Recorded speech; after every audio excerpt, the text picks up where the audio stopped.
Hello my dear friends. Finally, I'm back. I passed all my exams and now I'm ready to code. Let's rewind what I did in the previous video that you definitely should watch first if you didn't see it yet, and then come back here and watch this one. After a lot of manipulations with Unity, I was able to give birth to this. Nothing extremely difficult, platformer with junky physics and not well working AI. When I came back to work, I realized that 2D platformer isn't actually what I want to do with this game, so my next decision was to change the perspective of the game. Now it's going to be a top-down game. Let's start by making new player movement script that will suit our new game perspective.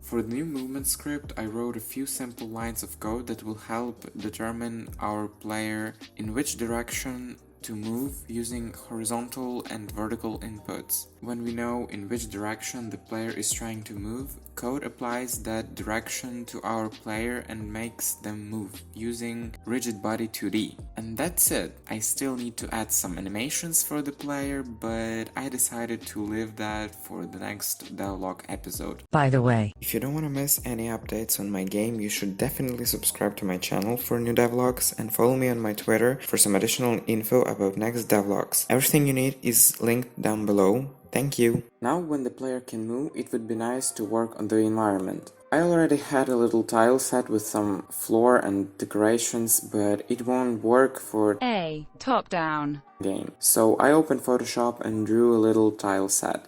At first I thought that I will be able to use some of the old tiles, but anyways decided to scoop all of them away. After my first drawing attempt, I ended up with these tiles.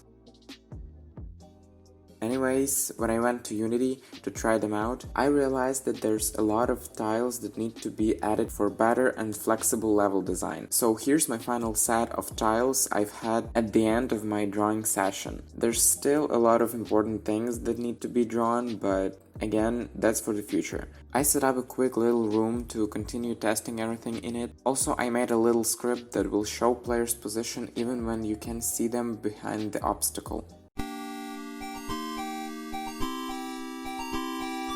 The game already has two different enemies, but they were made for a platformer game, so they also need to be redone. Yeah, I had drawn sprites for these enemies, but forgot to show you them in a previous devlog. I'm sorry, I'm just a little bit dumb, I'm showing you them right now. At first I decided to make an enemy that will chase you. It was very simple to make since previous version of enemies used very similar code. So I created a tiny little square and created a new script that will move this enemy around. When I finished the code, I returned the ability to die so the player isn't immortal anymore. And even though everything works nice, I faced one problem I didn't know how to fix. Yeah, it's kinda dumb. I decided to leave it as it is for now and keep working on other enemies.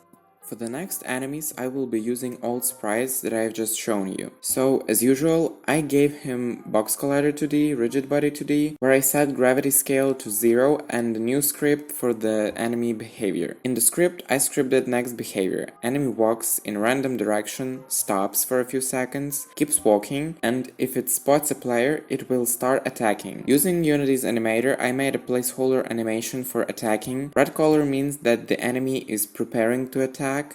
Blue, that enemy is attacking.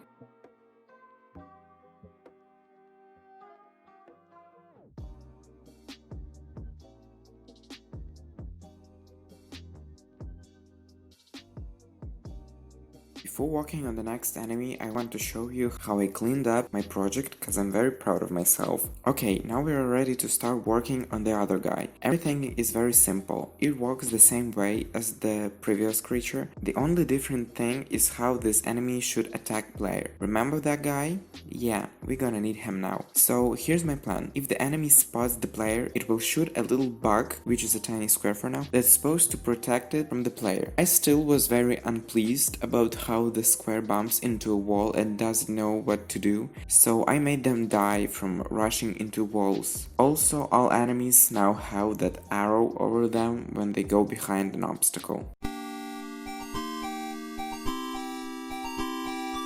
In today's devlog, I accomplished not as much progress as I wish I could, but still is better than nothing. I also made a little combat mechanic, but it's completely horrible and I will be changing it in the future, so I decided not to show you the process of making it. In the next video I will be drawing a lot of tiles and animations for the game, so if you don't want to miss it, definitely subscribe to my channel and follow me on Twitter. Also, I made a page for the game on itch.io. Everything you need is linked down below.